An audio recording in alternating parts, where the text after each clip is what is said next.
வீட்டுல நிம்மதியும் வெளியில கௌரவமும் இல்லைன்னா வாழ்க்கையில வேற ஒண்ணுமே இல்லைங்க அப்படின்னு சூப்பர் ஸ்டார் ரஜினிகாந்த் பேசுனதுதான் இன்னைக்கு சோசியல் மீடியா முழுவதும் ட்ரெண்ட் ஆயிருக்குது.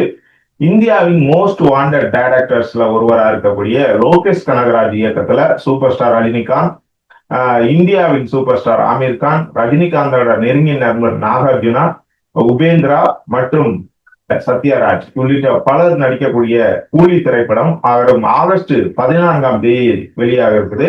அதை முன்னிட்டு சென்னையில இசை வெளியீட்டு விழா நடந்துச்சு. இந்த இசை வெளியீட்டு விழா தான் சூப்பர் ஸ்டார் ரஜினிகாந்த் இப்படி ஒரு வார்த்தை பேசியிருக்காரு. அதுக்கு முன்னதான் பாத்தீங்கன்னா இந்த திரைப்படத்துல நடிகர் சத்யராஜ் நடிக்க போறாரு அப்படின்னு கேட்ட உடனே எனக்கு ஆச்சரியமா இருந்துச்சு அப்படின்னு ரஜினி வந்து சொன்னாரு. அதுக்கு என்ன காரணம்னா, எனக்கும் சத்யராஜுக்கும் பல்வேறு கருத்து முரண்பாடுகள் இருக்குது. ஆனாலும் அவர் வந்து மனசுல பட்டதை வெளிப்படையா சொல்லிடுவாரு. ஆனா மனசுக்குள்ள உள்ளே வச்சுக்கிட்டு வெளியில வர மாதிரி பேசுறவங்கள எப்பவுமே நம்ப கூடாது. ஆனா சத்யராஜ் ஒரு நல்ல மனிதர் அப்படிங்கிற மாதிரி பேசின சூப்பர் ஸ்டார் ரஜினிகாந்த் இன்னொரு வார்த்தையை சொல்லியிருக்காரு.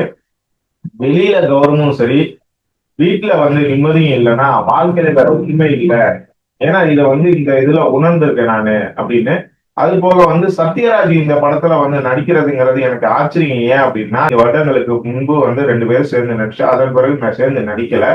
இப்படிப்பட்ட ஒரு சூழ்நிலையில சிவாஜி படத்துல சத்யராஜ் வில்லனா நடிக்க வைக்கிறதுக்கு முதல்ல வந்து முடிவு பண்ணோம்.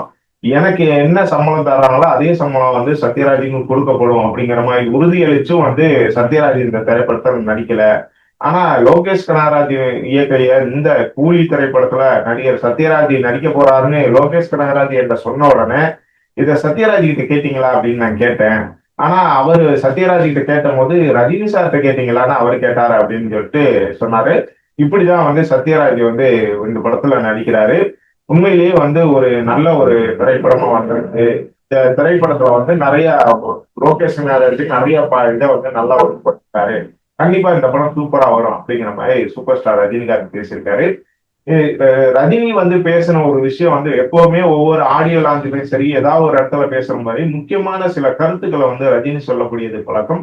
அப்படித்தான் இந்த ஆடியோ லாஞ்சில வந்து ஒரு முக்கியமான, அது ரொம்ப ட்ரெண்டான ஒரு விஷயத்த சொல்லியிருக்காரு. வீட்டுல நிம்மதியும் வெளியில கௌரவமும் இல்லைன்னா வாழ்க்கையில வேற ஒண்ணுமே இல்லை அப்படின்னு.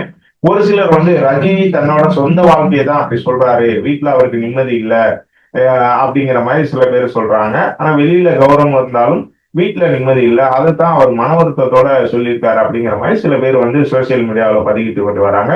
ஒரு சிலவங்க இது ரஜினியோட சொல்ற சூப்பரான ஒரு விஷயம், இதுதான் உண்மை அப்படிங்கிற மாதிரி சில பேர் வந்து சோசியல் மீடியாவில் பதிவிட்டிருக்காங்க. இதனால இது வந்து 2 தரப்பு நபர்களாலுமே வந்து இன்னைக்கு ட்ரெண்டிங்ல இருக்கு அப்படின்னு தான் சொல்லலாம். இதுக்கடையில சசி சத்யராஜும் ரஜினிகாந்தும் நடிக்காததுக்கு காரணம் என்ன அப்படின்னு பார்த்தோம்னா அதுக்கு ஒரு பின்புலம் இருக்குது. ஏன்னா சென்னையில நடந்த காவிரி உரிமை மீட்பு போராட்டத்துல வந்து ரஜினிகாந்தை வந்து அந்த மேடையில வச்சுக்கிட்டு சத்யராஜ் கடுமையா தாக்கி பேசினாரு. அதாவது சில பேரு தமிழ் உணர்வு அப்படிங்கிற அடிப்படையில இங்க வந்திருந்தாலும் அவங்க வந்து உள்ளூர கன்னட உணர்வாளர்களா தான் இருக்காங்க. கர்நாடகாவில பல்வேறு சொத்துக்களை வச்சிருக்காங்க அப்படிங்கிற மாதிரி ரஜினிகாந்த் நேரடியாவே பாத்தீங்கன்னா அந்த மேடையில தாக்குனாரு. அது வந்து மேலும் விரிசலை ஏற்படுத்திருச்சு அப்படின்னு சொல்லலாம். ஆனா அதுக்கு முன்னாடியே ரஜினிக்கும் சத்யராஜுக்கும் ஒரு 46 வருடங்களுக்கு முன்பு பிரச்சனை ஏற்பட்டுச்சு. அந்த பிரச்சனை என்ன அப்படிங்கிறத அடுத்த வீடியோல சொல்றேன். இந்த இதுல பாத்தீங்கன்னா ரஜினி சொன்ன இந்த விஷயம் உங்களுக்கு எப்படி தோணுது அப்படிங்கிறத கமெண்ட்ல சொல்லுங்க.